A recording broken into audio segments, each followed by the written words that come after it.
ക്രിയേഷൻസിലേക്ക് എല്ലാവർക്കും സ്വാഗതം. ഇന്ന് നമ്മൾ ചെയ്യാൻ പോകുന്നത് എല്ലാ വീട്ടമ്മമാർക്കും ഉപകാരപ്പെടുന്ന ഒരു കുഞ്ഞു ടിപ്പാണ് കേട്ടോ.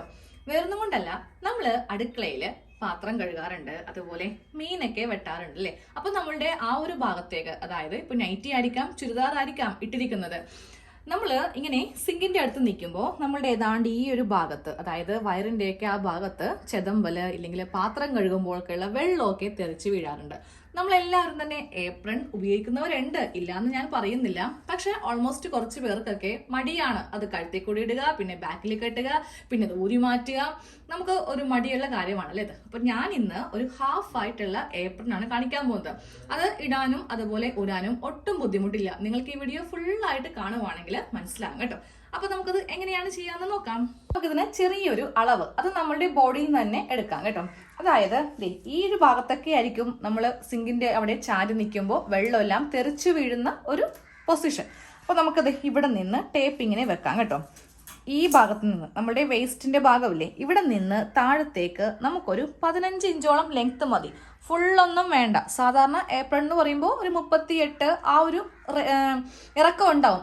അത്രയൊന്നും വേണ്ട കേട്ടോ. ഞാനപ്പോൾ ഇതിന് ഒരു 15 ഇഞ്ച് ലെങ്ത് ആണ് കൊടുക്കുന്നത്. ഇനി നമുക്ക് നമ്മുടെ ഈ ഒരു വീതിയും കൂടെ എടുക്കേണ്ടതുണ്ട്. അതായത് ഈ ഭാഗം വെച്ചിട്ട് ഇവിടം വരെ. ഇപ്പോൾ എനിക്ക് ഒരു 17 ഇഞ്ച് ഉണ്ട്. ഇത്രയും അങ്ങോട്ട് എടുത്തേക്കാം കേട്ടോ. അപ്പോൾ ലെങ്ത് എത്രയാ? 15, വിഡ്ത്ത് 17. ഇത്രയും മാത്രം മതി. നമുക്ക് ഇതൊന്ന് തുണിയിൽ കട്ട് ചെയ്ത് കൊടുക്കാം കേട്ടോ. അപ്പോൾ ആദ്യമേ വീതി വെച്ചിട്ട് നമുക്കൊന്ന് മടക്കി കൊടുക്കാം. അപ്പൊ ഇത്ര ഇഞ്ചായിരുന്നു ഫുള്ളായിട്ട് വീതി വന്നത്. നമ്മുടെ ആ വേസ്റ്റിന്റെ ഭാഗത്തെ വീതി എനിക്ക് വന്നത് 17 ആണ് കേട്ടോ. അപ്പോൾ ഞാനിപ്പോൾ എടുക്കാൻ പോകുന്നത് 17ന്റെ നേർ പകുതി എടുക്കാം. അതിനെ കൂടെ ഒരു 3 ഇഞ്ച് കൂട്ടിയെടുക്കാം കേട്ടോ. അപ്പൊ നിങ്ങൾക്ക് ചിലപ്പോൾ ഒരു 20 ഇഞ്ചൊക്കെ ആയിരിക്കാം വന്നിരിക്കുന്നത്. അപ്പോൾ അതിന്റെ നേർ പകുതി എടുക്കുക. അപ്പൊ എത്രയും 10 ആവും. അതിനെ കൂടെ ഒരു 3 ഇഞ്ച് കൂട്ടി വേണം എടുക്കാൻ വേണ്ടിയിട്ട്. അപ്പൊ അതെ, എന്റെ അളവിനെ കൂടെ ഞാൻ 3 ഇഞ്ച് കൂട്ടിയപ്പോൾ എനിക്ക് 11.5 ഇഞ്ച് വന്നിട്ടുണ്ട് കേട്ടോ. ഈ മാർക്കിങ്ങിൽ വെച്ചിട്ട് നമുക്കൊന്ന് തുണി ഇങ്ങനെ മടക്കിയെടുക്കാം. കുറച്ച് ഫ്ലെയർ നമുക്ക് താഴത്ത് വേണം. അതിനാണ് ഇങ്ങനെ ഒന്ന് ചെയ്യുന്നത് കേട്ടോ. ഇനി നേരെ നമുക്ക് ആ ലെങ്ത് എടുക്കാം. ലെങ്ത് വന്നിരിക്കുന്നത് 15 ഇഞ്ചാണ്. അതിനെ കൂടെ 2 ഇഞ്ച് ചേർക്കുമ്പോൾ 17 ഇഞ്ച് കിട്ടും. ഈ ഒരു കഷ്ണം ഇങ്ങനെ ഒന്ന് കട്ട് ചെയ്ത് എടുക്കാം. അതെ, ഇങ്ങനെ ഒന്ന് കട്ട് ചെയ്ത് അങ്ങോട്ട് എടുക്കാം. ഒരു കഷ്ണം കട്ട് ചെയ്യാം. ചെയ്യേണ്ടത് നേരെ ആ മുകളിൽ എത്ര വീതിയാണോ വന്നത് അതിനെ കൂടെ 1 ഇഞ്ച് തയ്യൽ തുമ്പ് ചേർത്തിട്ട് മാർക്ക് ചെയ്യാം കേട്ടോ. എനിക്കുള്ള അളവ് 8.5 ഇഞ്ചാണ്. അതിനെ കൂടെ 1 ഇഞ്ച് ചേർക്കുമ്പോൾ 9.5 ഇഞ്ച്. എന്നിട്ട് ടേപ്പ് എടുത്തിട്ട് നേരെ നമുക്ക് ഇങ്ങനെ അങ്ങോട്ട് കൊടുക്കാം. താഴേക്ക് ഈ ഒരു ഷേപ്പ് കുറച്ച് കൂട്ടി വേണം താഴേക്ക് എടുക്കാൻ വേണ്ടിയിട്ട്. ഇങ്ങനെ ഒന്ന് കട്ട് ചെയ്ത് അങ്ങോട്ട് എടുക്കാം കേട്ടോ. കാണിക്കുമ്പോൾ എല്ലാവർക്കും മനസ്സിലാവും.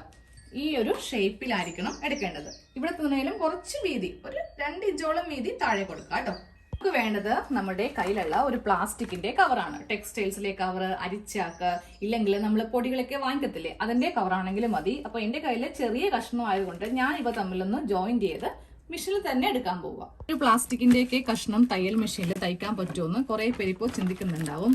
ഇതുപോലെ ഇങ്ങനെ വെച്ചിട്ട് നമ്മൾ തുണിയിൽ അടിക്കുന്ന പോലെ തന്നെ തയ്ച്ചാൽ മതി. ഇത് ഓപ്പൺ ചെയ്തിട്ട് ഞാനപ്പോൾ ഇതിന്റെ മീതെ ഒന്ന് പതിച്ച് തയ്ക്കുവാണ് കേട്ടോ.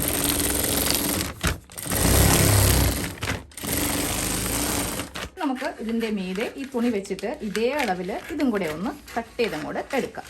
സൈഡിൽ നിന്ന് നമ്മൾ ഇങ്ങനെ ഒന്ന് കട്ട് ചെയ്തെടുത്തിട്ടുണ്ട്. ഇനി ചെയ്യേണ്ടത്, കറക്റ്റായി കട്ട് ചെയ്തിട്ടില്ല, അത് കട്ട് ചെയ്യാം. തുണിയും ഈ ഒരു കവറും തമ്മിൽ ഈ 4 വശം ഒന്ന് തയ്ക്കാം കേട്ടോ. തുണിയുടെ മീതെ വെച്ചിട്ട് നമുക്കിതൊന്ന് തയ്ക്കാം. ഇതുപോലെ ഇങ്ങനെ ഒന്ന് തയ്ച്ച് എടുത്തിടാം. ഇനി നമുക്ക് ഇതിന്റെ ഈ ഒരു കവറിന്റെ ഈ ഭാഗം വെക്കാം. എന്നിട്ട് ഇതൊന്നിങ്ങനെ ഒന്ന് ഫോൾഡ് ചെയ്യുക. എന്നിട്ട് ഒന്നും കൂടി ഇങ്ങനെ അങ്ങോട്ട് വെച്ചിട്ട് ഇതിന്റെ ചുറ്റിനും ഒന്ന് തയ്ക്കാം കേട്ടോ. അപ്പൊ ഇതുപോലെ ഇങ്ങനെ ഈ ഭാഗത്ത് തുണിയും ഇപ്പുറം ഭാഗത്ത് പ്ലാസ്റ്റിക് കവറും ഇങ്ങനെ ഒന്ന് തയ്ച്ചെടുത്തിട്ടുണ്ട്. ഇനി നമുക്ക് ഇവിടെ 2 വള്ളി വെക്കണം കേട്ടോ.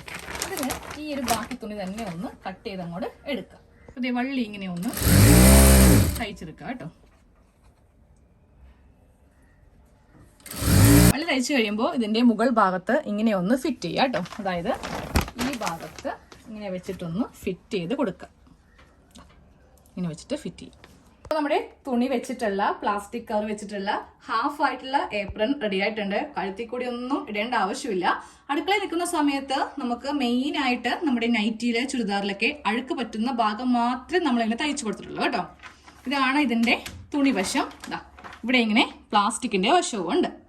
സിങ്കില് പാത്രം കഴുകുന്ന സമയത്ത് ഇല്ലെങ്കിൽ മീനൊക്കെ ക്ലീൻ ആക്കുന്ന സമയത്ത് നേരെ ഇതങ്ങോട്ട് എടുക്കുക.